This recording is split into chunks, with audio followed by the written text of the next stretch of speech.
Bismillahirrahmanirrahim. Assalamualaikum warahmatullahi wabarakatuh.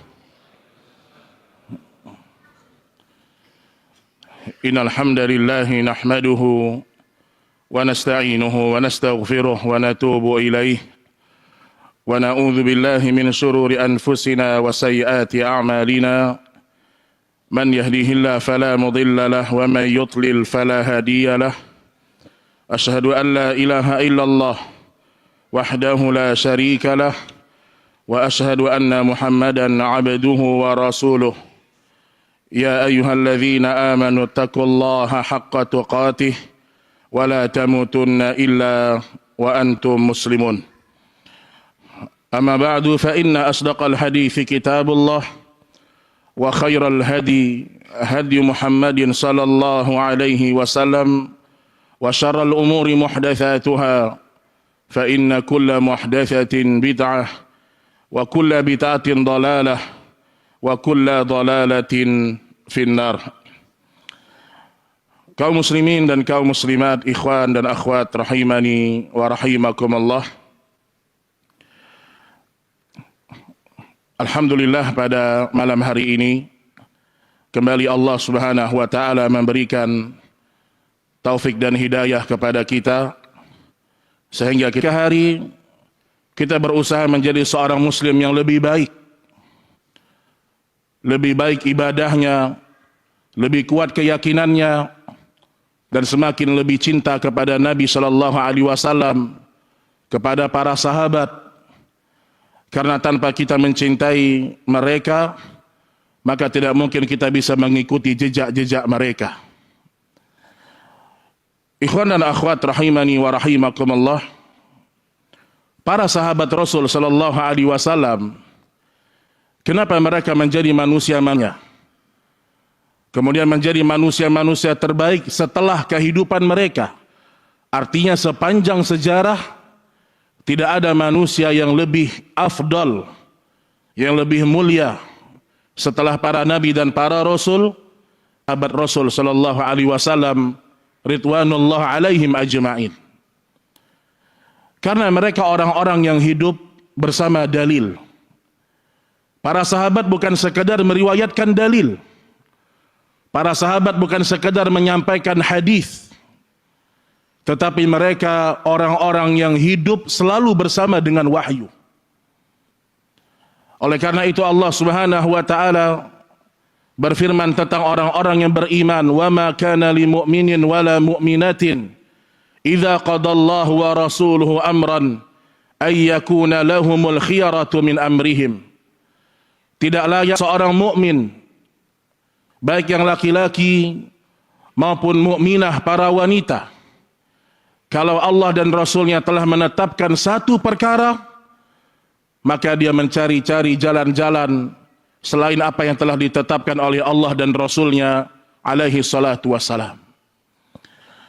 Abdullah bin Umar radhiyallahu ta'ala anhu disebutkan dalam banyak sejarah sahabat, di antara sahabat yang paling ketat untuk berusaha mengikuti Rasul sallallahu alaihi wasallam. Beliau pernah mengatakan, ad-dinu kulluhu ittiba'. Sesungguhnya agama Islam ini semuanya adalah ittiba. Semuanya adalah mengikuti Rasul sallallahu alaihi wasallam. Untuk ingat-ingat kalimat beliau ini. Ad-dinu kulluhu ittiba. Sesungguhnya agama ini semuanya adalah ittiba. Dan kalau kita lihat para sahabat Rasul sallallahu alaihi wasallam, karena kesempurnaan tauhid yang mereka miliki, karena saking mereka mengagungkan kitabullah dan sunnah Rasulullah, mereka orang-orang yang tidak segan untuk rujuk kepada sebuah kebenaran manakala mereka pernah berfatwa, berucap sesuatu yang tidak pas sesuai dengan Alkitab dan As-Sunnah. Contoh misalnya, sahabat yang mulia Umar bin Khattab radhiyallahu ta'ala anhu.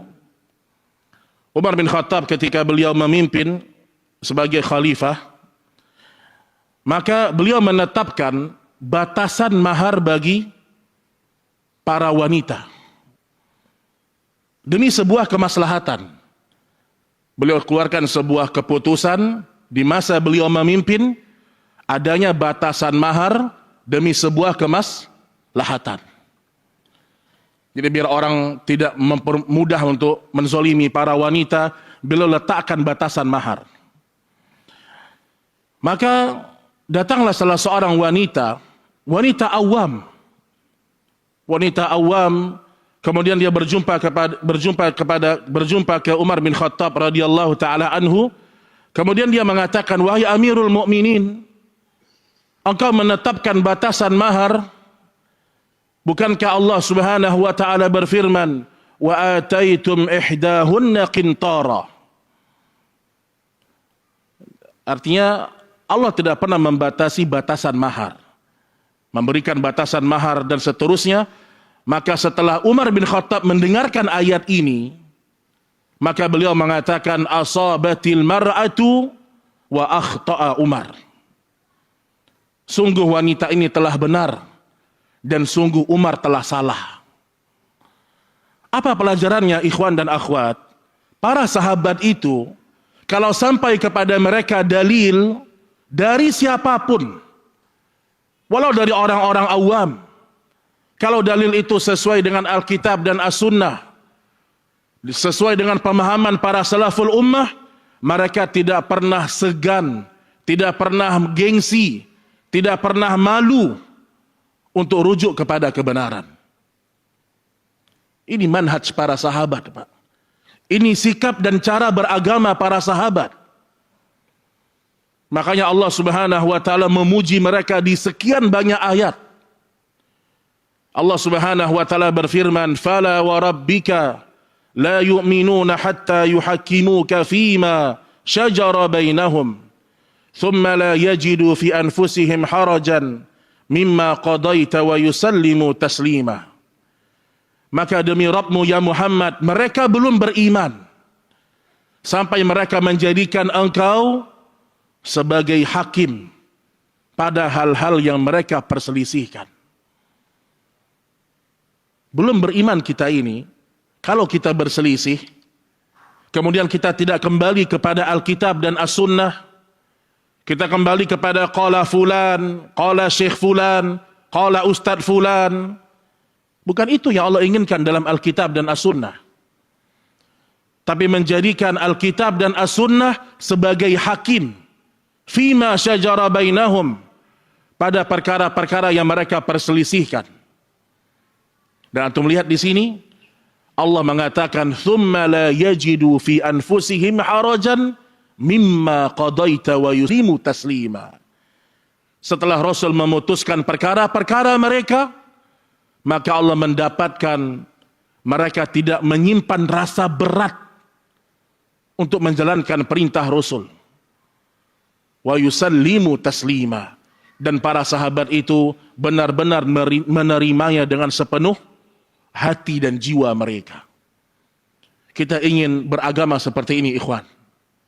Kita ingin menjadi orang-orang yang ketika sampai wahyu kepada kita, sampai hujah kepada kita, kita berusaha mengikutinya, sami'na wa ata'na.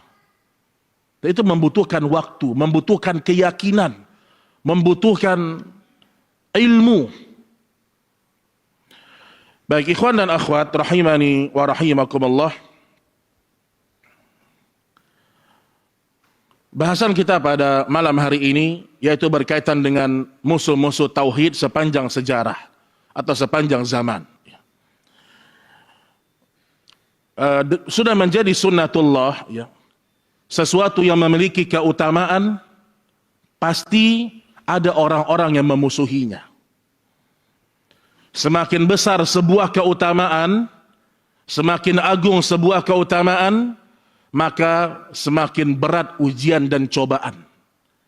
Semakin banyak musuh, semakin banyak orang yang tidak suka. Itulah yang telah menimpa para nabi dan para rasul.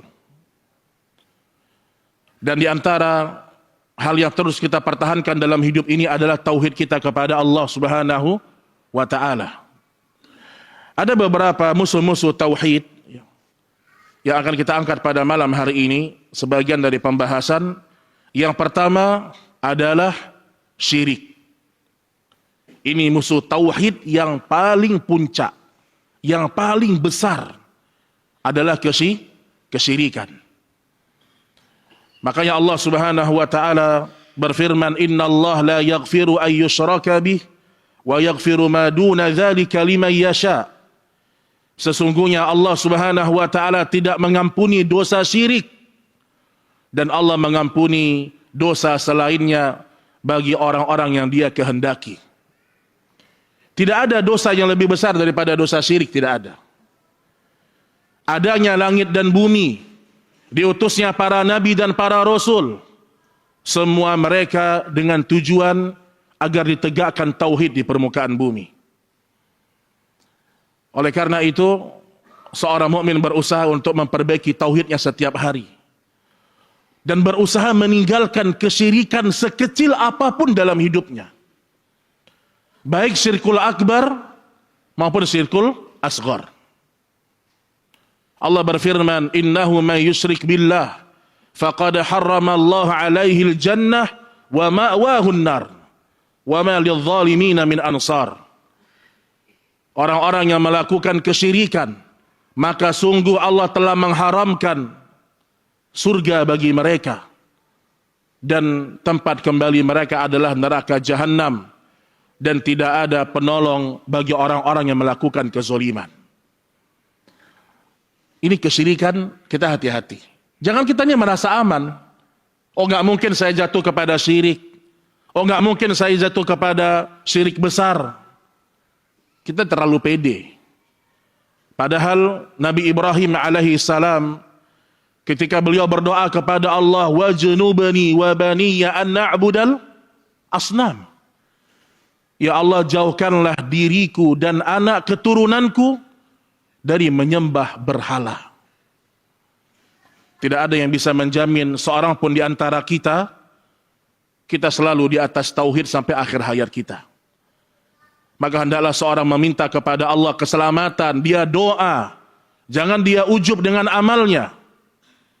Dia berdoa kepada Allah dengan doa yang paling banyak Nabi panjatkan. "Ya muqallibal qulub, tsabbit qalbi ala dinik." Wahai zat yang maha membolak-balikkan hati manusia, kokohkanlah hatiku di atas agamamu. Karena saking seringnya Rasul berdoa kepada Allah dengan kalimat yang seperti ini, sampai Ummu Salamah bertanya, Pak. Ummu Salamah nanya, "Ya Rasulullah, kenapa engkau begitu sering membaca doa ini?" Maka kata Nabi SAW, sesungguhnya hati itu ada di genggamannya Allah.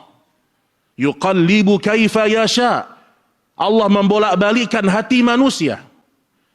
Kemudian Rasul mengatakan, "Fas'alillah an yujaddida imanakum."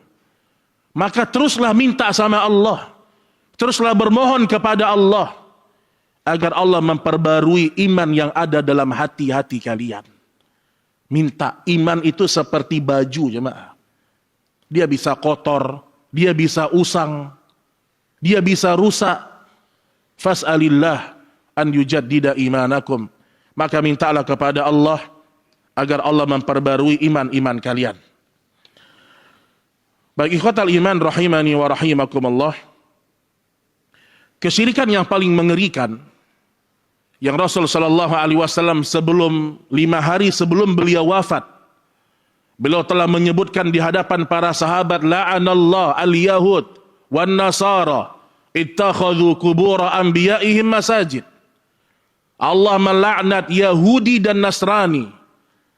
Apa maksud melaknat? Allah cabut rahmat dari mereka. Anda bisa bayangkan, orang berjalan di muka bumi, tapi Allah mencabut rahmat dari dia. Allah melaknat Yahudi dan Nasrani yang telah menjadikan kubur-kubur nabi mereka, kubur-kubur orang soleh mereka sebagai masjid. Ini kesyirikan yang kita lihat di masa sekarang. Sebagian orang datang ke kubur-kuburnya orang soleh, mereka minta kepada orang-orang yang sudah mati. Ini hal-hal yang bisa merusak tauhid.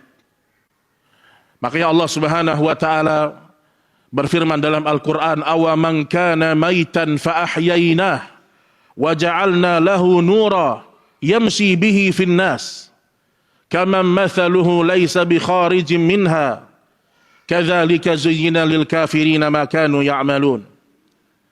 Jadi sunnah, pemahaman sunnah itu cahaya, jemaah. Sampai Allah mengatakan, "Awa man kana maitan fa ahyaynah." Apakah orang yang sudah mati kemudian kami hidupkan dan kami berikan kepadanya cahaya yang terang? Apakah sama dengan orang-orang yang berjalan di tengah kegelapan? Laisa bi kharijim minha, yang mereka tidak bisa keluar dari kegelapan itu. Allah mengatakan, sama enggak orang yang diberikan cahaya dengan orang yang berjalan di atas kegelapan? Tidak sama. Orang yang diberikan oleh Allah hidayah, ilmu, basirah, bisa membedakan mana tauhid, mana syirik, mana hak, mana batil, mana sunnah, mana bid'ah. Itu orang-orang yang Allah berikan cahaya dalam hidupnya. Maka jangan redupkan cahaya itu dengan dosa dan maksiat. Kita setiap hari pasti melakukan dosa, pasti itu. Tinggal kadarnya masing-masing kita beda-beda.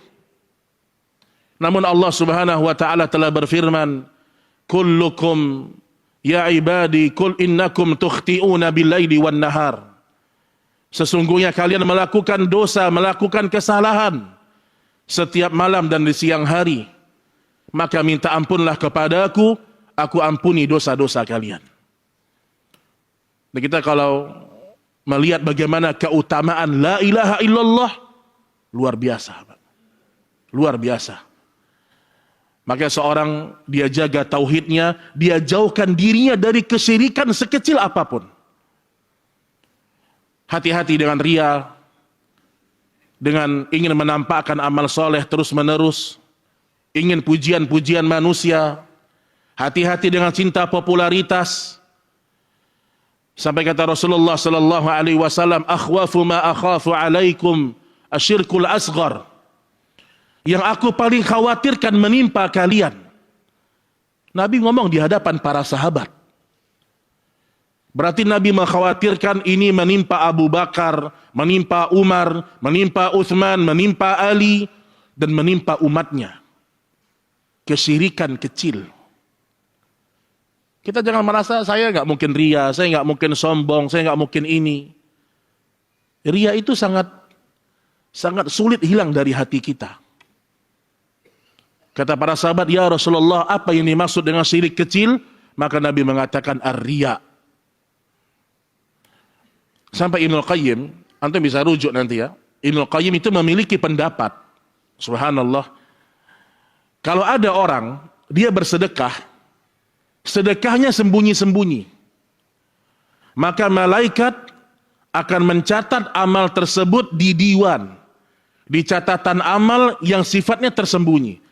Artinya dicatat sama malaikat, amal fulan, amal yang tersembunyi. Artinya pahalanya besar. Kemudian datanglah syaitan menggoda hamba ini. Dia sudah sedekah sembunyi-sembunyi dan dia ikhlas.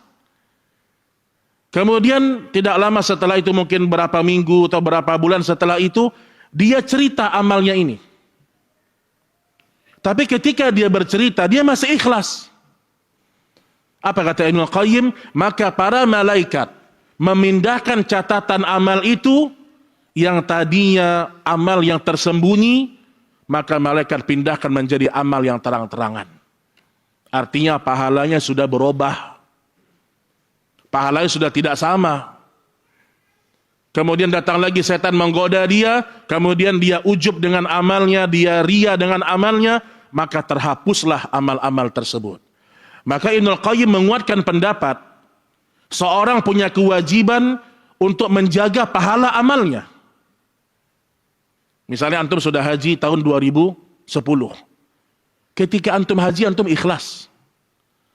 2026 antum ngomong sama orang, antum cerita, antum ria, maka pahalanya bisa habis. Ini pendapat Ibnul Qayyim. Walau ada pendapat yang kedua yang lebih ringan, mereka mengatakan ria yang datang belakangan itu dosa baru yang tidak sama dengan dosa sebelumnya. Intinya adalah kita berusaha untuk membersihkan hati kita dari semua kesyirikan, baik yang besar maupun yang kecil. Sufyan Ats-Tsauri rahimahullah taala beliau mengatakan, aku berusaha, tidak ada sesuatu yang lebih sulit untuk aku perbaiki kecuali niatku. Karena dia berpindah dari satu ria kepada ria yang lain. Dan terkadang ria itu datang dari bentuk yang berbeda-beda. Maka jangan sampai tauhid kita rusak gara-gara kita senantiasa tidak berbenah diri, tidak mengoreksi diri kita. Maka seorang perhatikan bagaimana dia dengan kesyirikan dalam hidupnya, hendaklah dia berhati-hati. Ini yang pertama. Kemudian musuh tauhid yang kedua, saya sebutkan yang poin-poin besar saja, yaitu adalah bid'ah dalam akidah. Bid'ah dalam akidah. Orang kalau melakukan bid'ah, apalagi bid'ah dalam akidah, apalagi kebid'ahan yang bisa membuat dia keluar dari agama, ini termasuk musuh tauhid yang paling besar.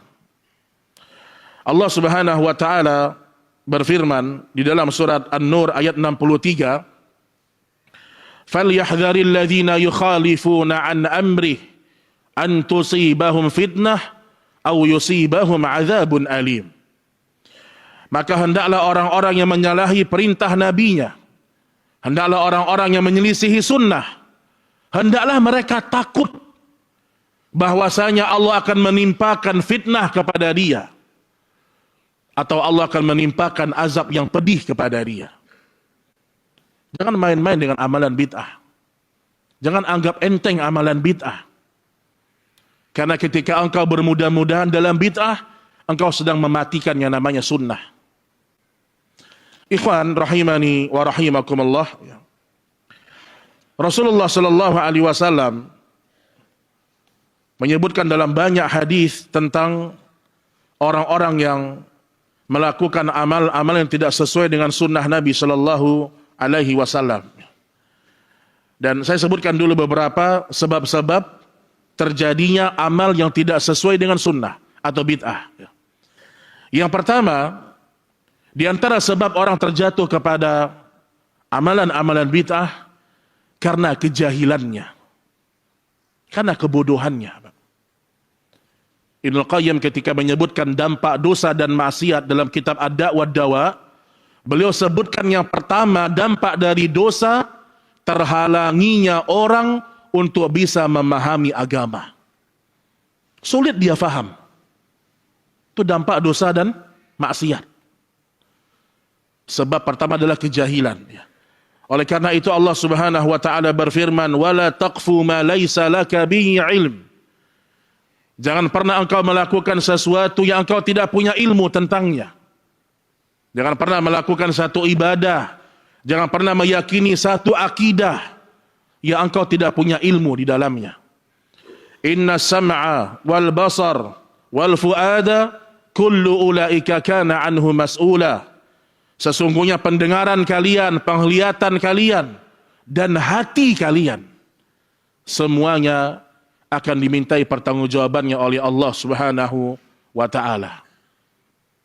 Maka orang-orang yang menuntut ilmu itu orang-orang yang berjihad.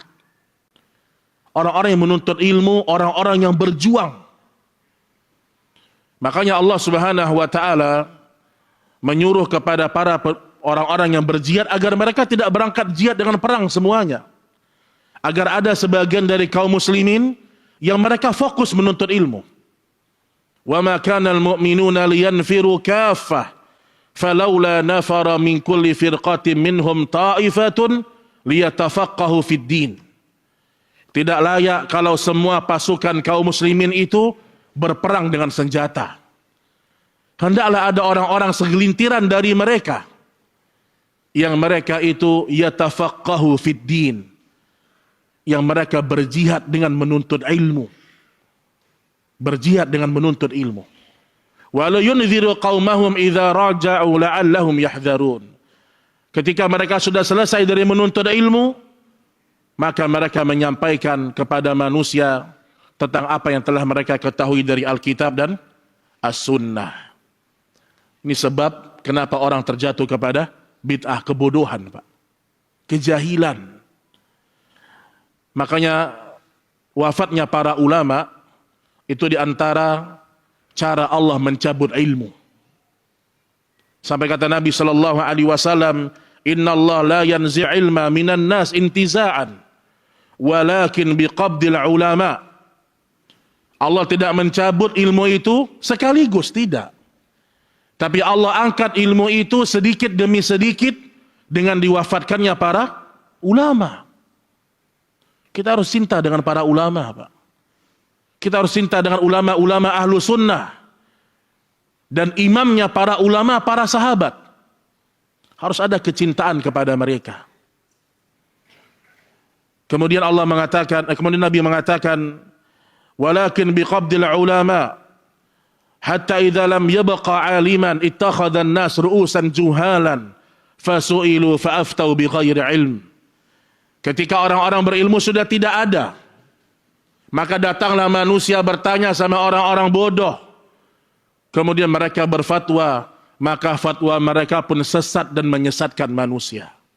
Maka antum lihat, ya, di antara ciri khas dakwah salafiyah, dakwah sunnah, mereka fokus kepada pembenahan diri, keluarga, dan masyarakat. Beda dengan dakwah haroki, beda.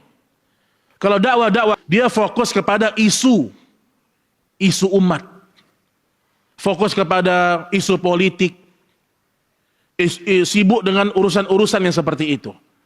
Adapun dakwah sunnah, dia fokus memperbaiki diri, kemudian memperbaiki keluarganya, memperbaiki masyarakat sekitarnya. Karena itu yang Allah perintahkan sama kita, wa anzir ashiratakal aqrabin. Peringatkanlah keluargamu yang paling di antara kalian. Jadi signifikan perbedaannya, Pak. Contoh lagi, dakwah sunnah ini, dakwah tauhid, itu senantiasa kita fokus kepada akidah dan tauhid. Beda dengan dakwah haroki. Antum melihat dakwah haroki itu, dia fokus kepada sirah, sejarah.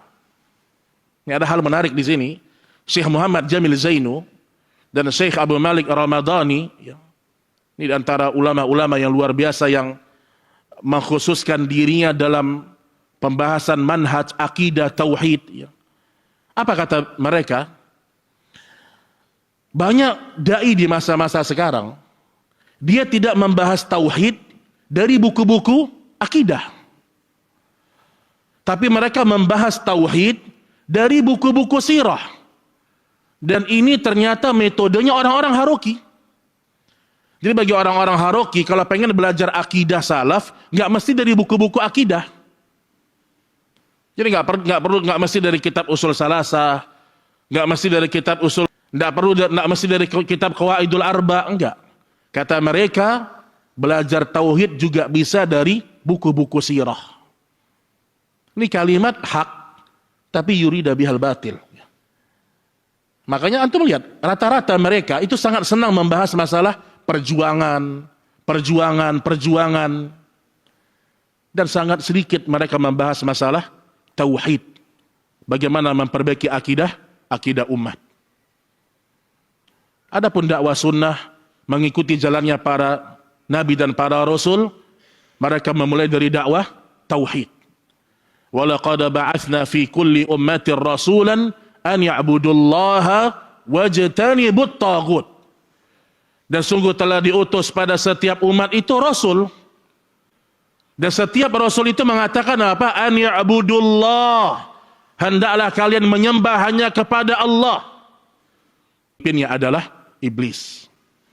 Ini sebab yang pertama. Yang kedua, kita sebab seorang terjatuh kepada bid'ah memperturutkan hawa nafsu. Terjadinya bid'ah karena mengikuti hawa nafsu, mengikuti keinginan, mengikuti tradisi-tradisi tertentu. Allah Subhanahu wa taala berfirman, wala tuti' man aghfalna qalbahu an dzikrina wattaba'a hawah wa kana amruhu furata. Janganlah kalian mengikuti orang yang hatinya telah kami lalaikan dari mengingat kami, dan mereka telah mengikuti hawa nafsu mereka. Afara'aita man ittakhadha ilahahu hawa. Tidakkah kalian melihat orang-orang yang menjadikan Tuhannya adalah hawa nafsunya? Menjadikan Tuhannya sebagai hawa nafsu dijadikan sebagai Tuhan. Makanya kita ini dalam hidup beragama kita di dunia ini selalu sesuaikan keinginan kita dengan wahyunya Allah. Sesuaikan hobi, keinginan, cita-cita, misi hidup dengan apa yang Allah inginkan. Kalau kita punya hobi yang tidak sesuai dengan Alkitab dan As-Sunnah, buang hobi kita. Betapa banyak hobi-hobi yang dilakukan oleh sebagian wanita muslimah yang tidak bisa membuat mereka menutup aurat. Itu hobi dibuang. Jangan diikuti. Dan ingat, Al-Quran dan hadis yang menghukumi manusia. Ingat itu. Bukan manusia yang menghukumi Al-Quran dan hadis. Kita yang siap diatur oleh wahyu, bukan kita yang mengatur wahyu. Makanya Rasul sallallahu alaihi wasallam bersabda, "La yu'minu ahadukum hatta yakuna hawahu taba'an lima ji'tu bih." Tidak sempurna iman salah seorang di antara kalian sampai dia menjadikan hawa nafsunya sesuai dengan apa yang aku bawa. Selalu cocokkan. Antum punya keinginan A, keinginan B, keinginan C, cocokkan. Sesuai dengan dalil, tidak ada larangan dalam syariat, jalan. Kalau Allah dan Rasulnya tidak ridho, maka tinggalkan. Begini cara beragamanya para sahabat. Diceritakan dalam sejarah para sahabat ketika Allah telah mengharamkan khamar, di tahapan yang terakhir, maka disebutkanlah sebagian para sahabat itu ada yang mereka sudah memegang bejana khamar, langsung mereka tumpahkan. Ada yang sudah meminumnya kemudian mereka muntahkan. Ketika turun pengharaman khamar secara totalitas, mereka tidak menyesuaikan dengan kondisi mereka, tidak. Jadi tidak ada, kalau sudah datang dalil, jangan ditunda, tapi kita berusaha untuk mengikutinya. Jangan ikuti hawa nafsu. Karena kita nggak bisa beragama dengan akal, dengan perasaan dan tradisi. Harus selalu berada di bawah wahyu. Harus selalu berada di bawah wahyu. Baru kita benar dalam kita beragama. Ikhwatal iman rahimani wa rahimakumullah. Kemudian ya, musuh tauhid yang berikutnya yaitu syubhat. Musuh tauhid yang berikutnya adalah syubhat. Jadi banyak orang mengandungi yang namanya syubhat. Rasulullah sallallahu alaihi wasallam bersabda, "Innal halala bayyin wa innal harama bayyin wa bainahuma umurun mustabihat la ya'lamuhunna katsirun minan nas." Yang halal itu jelas, yang haram itu sudah jelas. Dan di antara keduanya ada perkara yang samar-samar. Ingat, syubhat itu relatif. Mungkin bagi sebagian orang itu syubhat. Tapi bagi orang yang berilmu, jelas keharamannya. Mungkin bagi sebagian orang awam, musik itu syubhat. Tapi bagi orang-orang yang berilmu, mengerti dengan dalil, terang bagi dia haramnya musik. Mungkin bagi sebagian orang, bertawasul ke kuburnya orang-orang soleh, bertabaruk ke kuburan-kuburan mereka anggap itu sesuatu yang sah-sah saja. Tapi bagi orang yang diberikan basirah, terang bagi dia, itu adalah hal-hal yang menyelisihi syariat. Maka Nabi sebutkan di antara halal dan haram itu ada perkara yang samar-samar. Apa kata Nabi sallallahu alaihi wasallam ketika menghadapi syubhat? Kata Rasul sallallahu alaihi wasallam, "Faman ittaqa syubhat."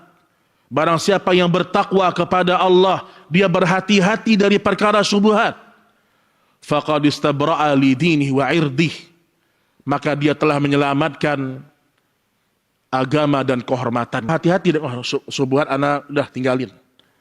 Oh, gak jelas, tinggalkan. Ada amalan yang gak jelas dalilnya, tawakuf. Dia gak mau mengamalkan dulu. Itu namanya hati-hati dari syubhat. Tapi kalau orang terbiasa bermain-main dengan syubhat, man waqa'a fi syubhat waqa'a fil haram.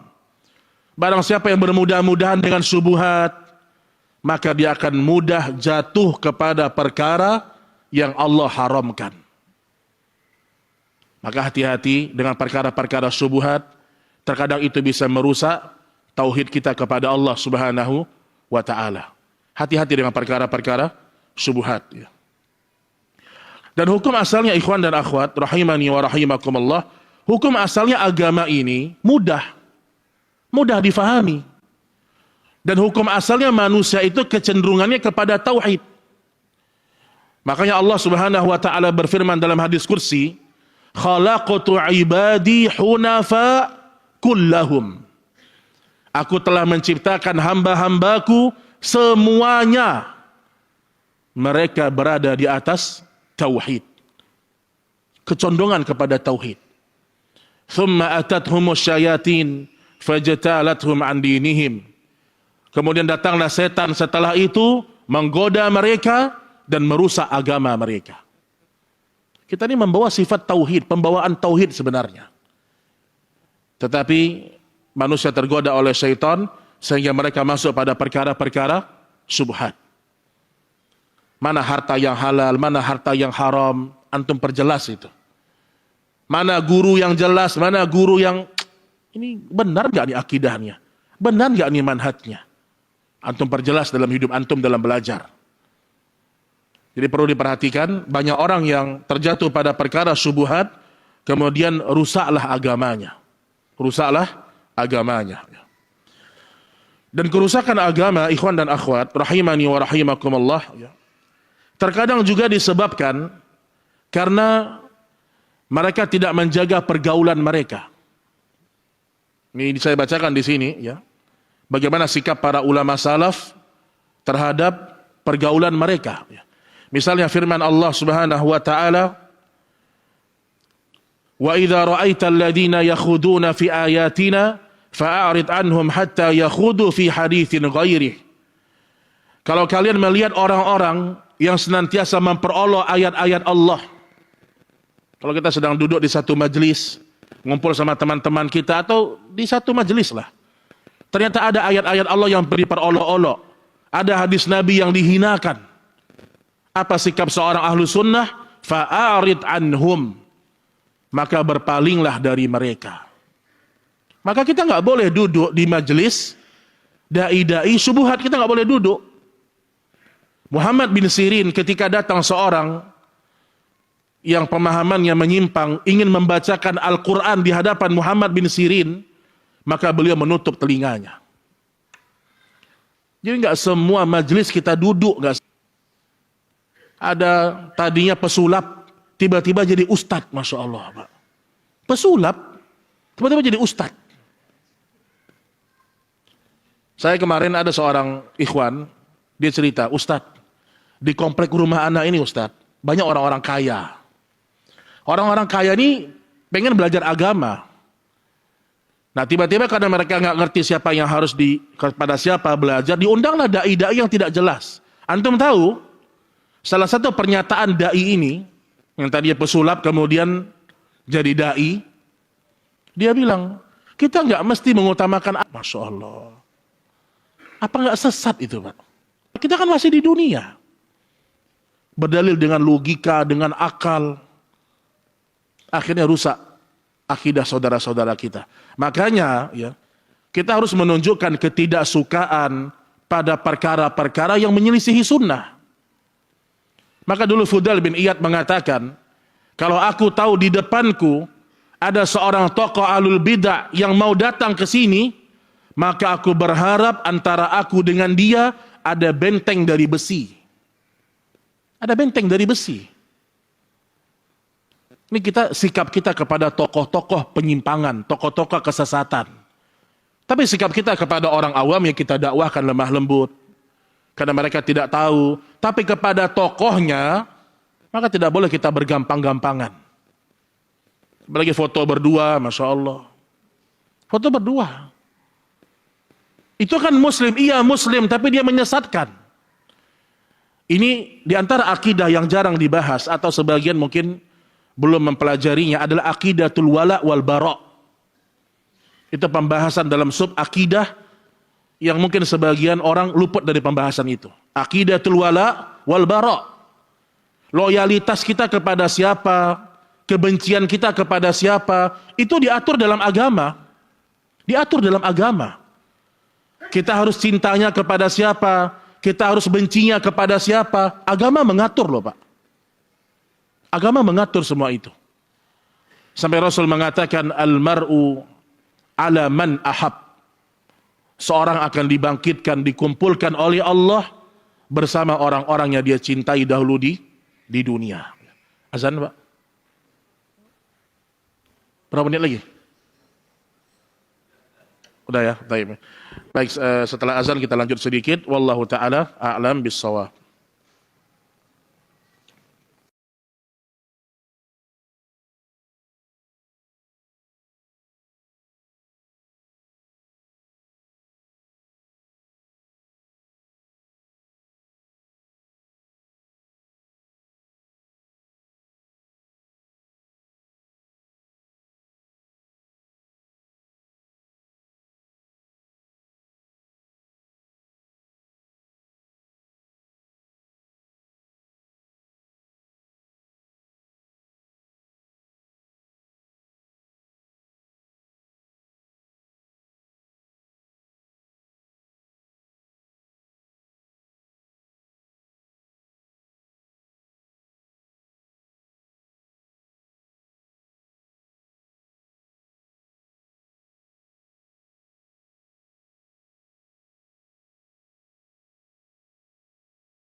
Alhamdulillah wassalatu wassalamu ala Rasulillah wa ala alihi wa sahbihi wa mawalah wa la hawla wa la quwwata illa billah. Kaum muslimin dan muslimat rahimani wa rahimakumullah. Kemudian poin yang terakhir sedikit sebelum kita salat Isya berjamaah ya. Di antara hal yang juga perlu diperhatikan adalah yang merusak tauhid seorang hamba adalah tabarruk yang tidak sesuai dengan syariat Allah Subhanahu wa taala. Meyakini keberkahan pada barang-barang tertentu sementara tidak ada dalil yang menunjukkan keberkahannya ya. Saya berikan beberapa contoh ya. Para sahabat Rasul sallallahu alaihi wasallam mereka bertabarruk kepada diri Nabi sallallahu alaihi wasallam ketika Nabi masih hidup. Itu disyariatkan. Diceritakan dalam hadis Anas bin Malik radhiyallahu taala anhu, ketika Nabi sallallahu alaihi wasallam tahallul, maka sebagian para sahabat selesai Nabi bercukur, mereka mengambil bekas rambutnya Rasulullah sallallahu alaihi wasallam. Kemudian Abu Talha mengatakan, bagi-bagikanlah kepada orang-orang dengan keberkahan ini. Ini boleh ya. Karena rambutnya Rasulullah sallallahu alaihi wasallam. Sekarang kalau rambutnya selain Rasulullah gimana? Hah? Enggak berlaku, Pak. Ini antum kalau antum sudah ngaji antum tahu, tapi orang awam banyak yang tidak tahu. Dan mungkin sebagian juga ada yang awam di sini. Maka perlu diulang, perlu terus-menerus agar kita ini berjumpa dengan Allah yang benar-benar iman kita tidak tercampur dengan kezoliman, dengan kesyirikan. Kita ingin mati dalam kondisi iman kita tidak tercampur dengan noda-noda kesyirikan. Karena orang yang seperti ini imannya Allah jamin dengan keamanan di dunia dan di akhirat. Alladzina amanu wa lam yalbisu imanahum bidzulmin ulaika lahumul amnu wa hum muhtadun. Orang-orang yang keimanannya tidak tercampur dengan kesyirikan itu adalah orang-orang yang diberikan keamanan oleh Allah. Ada dua tafsiran, ada yang mengatakan aman di sini di dunia dan di akhirat dia aman. Ada yang mengatakan aman di sini, di alam barzakh, dia dimudahkan oleh Allah untuk menjawab fitnatul kubur. Pertanyaan-pertanyaan malaikat di alam kubur.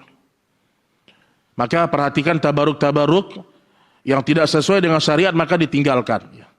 Kemudian juga dahulu para sahabat biasa mengambil berkah dari pakaian Nabi. Bekas pegangan jari-jari beliau. Bekas wudhu beliau. Bahkan mereka mengambil keringat-keringat Nabi sallallahu alaihi wasallam. Ini semua hal-hal yang disyariatkan. Bahkan bayi-bayi yang baru lahir semua diantarkan kepada Nabi sallallahu alaihi wasallam, kemudian Nabi pun mentahniknya. Wallahu a'lam ya. Saya pribadi lebih condong kepada pendapat ulama yang mengatakan tahnik itu pengkhususan bagi Nabi.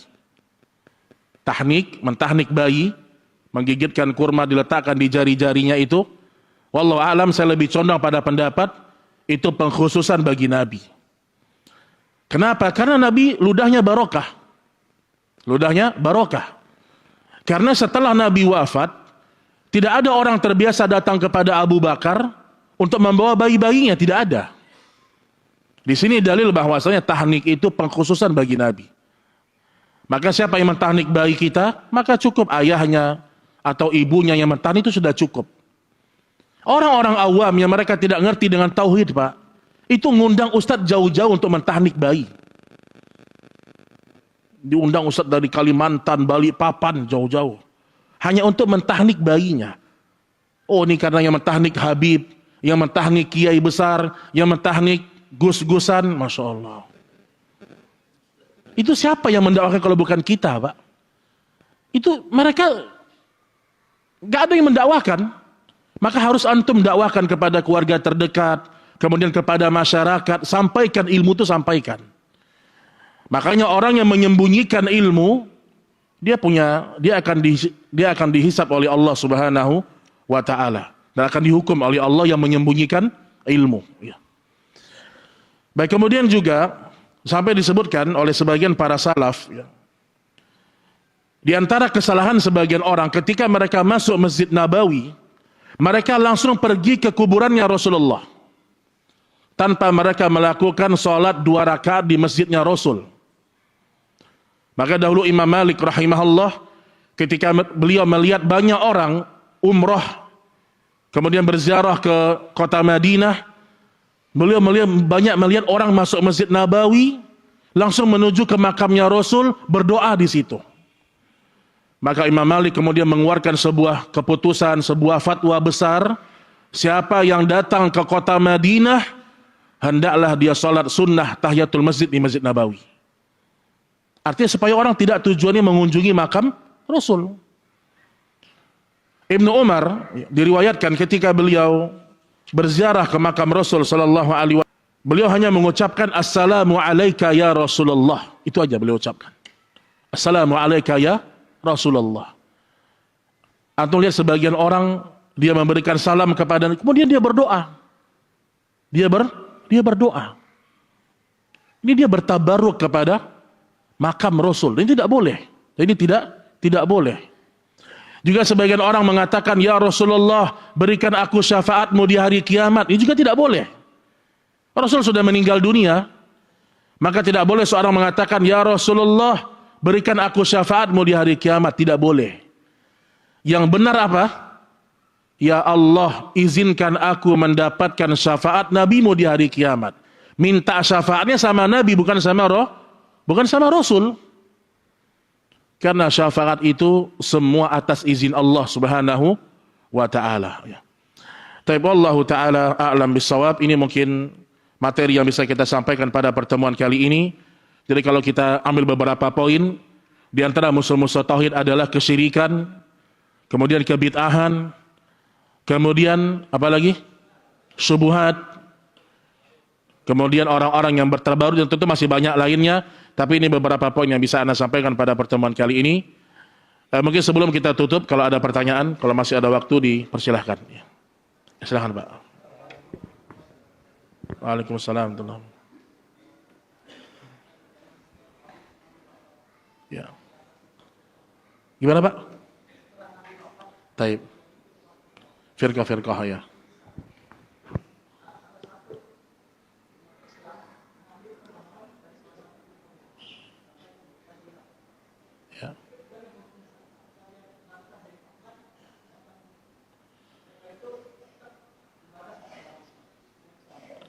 Maksudnya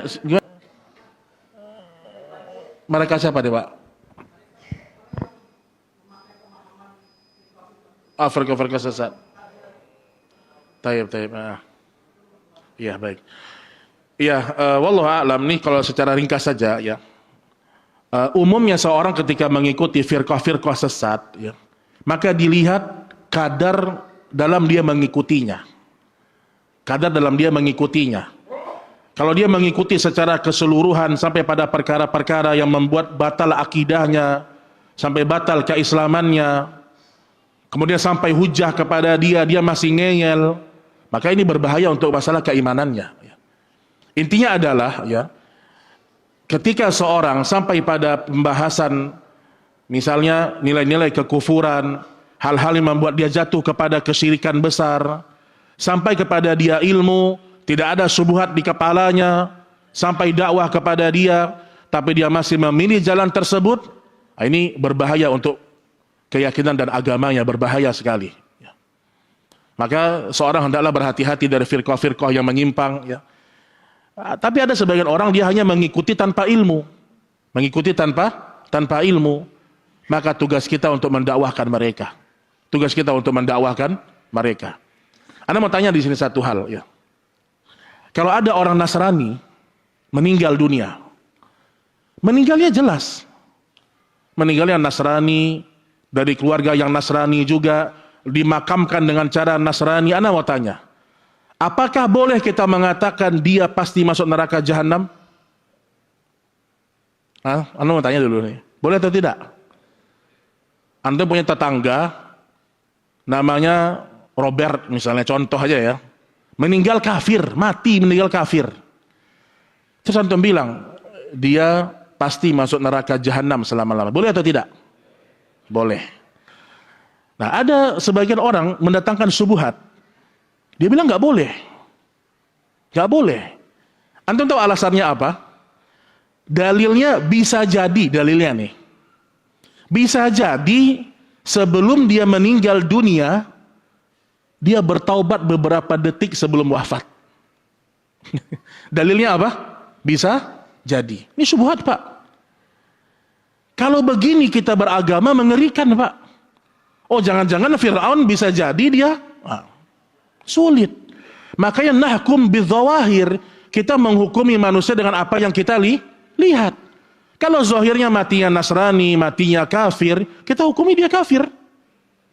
Adapun urusan dia mungkin sekian menit sebelum dia meninggal, hatinya taubat sama Allah, diserahkan urusannya sama Allah. Tapi berlaku hukum untuk di dunianya adalah kafir dia. Ini saya syubhat-syubhat seperti ini juga mengerikan. Nanti juga orang bisa bilang, oh berarti Abu Thalib jangan-jangan dia sebenarnya masuk Islam. Mengerikan, Pak. Ini. Jadi anggapan dia, kalau kita menghukumi secara umum boleh kafir. Tapi menunjuk individu tidak boleh. Kalau seperti itu tidak boleh, maka kenapa Nabi dilarang oleh Allah untuk mendoakan Abu Thalib? Kenapa Nabi memperjuangkan qul la ilaha illallah, diperjuangkan? Karena kalau zahirnya dia sudah mengucapkan Muslim, kan begitu. Tapi ketika Abu Thalib tidak mengucapkannya, maka dihukumi dia meninggal dalam kondisi kafir. Nah, dai-dai yang seperti ini berbahaya ini. Ini yang dai-dai pesulap jadi ustadz tadi, ya. Jangan kita nggak tahu dengan masa depan seseorang. Bisa jadi 15 detik, 1 menit sebelum malaikat maut datang kepada dia, dia bertaubat dari hatinya yang paling dalam. Cuman dia udah nggak bisa lagi melafazkan. Ini berarti bukan ilmu, Pak. Ini perasaan. Ini mengerikan sekali, ya. Sehingga dia sampai mengatakan begini, boleh kita untuk mendoakan rahmat, mendoakan ampunan bagi orang kafir yang sudah mati, boleh. Kalau dia baik dalam kehidupan keseharian, boleh. Kalau dia baik sama kita, baik sama masyarakat, apalagi melunasi hutang kita, Masya Allah. Itu boleh didoakan dengan rahmat. Ini mengerikan, Pak. Ini akidah yang mengerikan ini. Makanya Ahlus Sunnah itu jelas jalan mereka, karena mereka berada di atas ilmu dan basirah. Taib wallahu a'lam bishawab. Ini yang bisa kita sampaikan pada pertemuan kali ini. Nakhtatim bihadzal qadar. Subhanakallahumma wa bihamdik, asyhadu an la ilaha illa anta, astaghfiruka wa atubu ilaik. Assalamualaikum warahmatullahi wabarakatuh.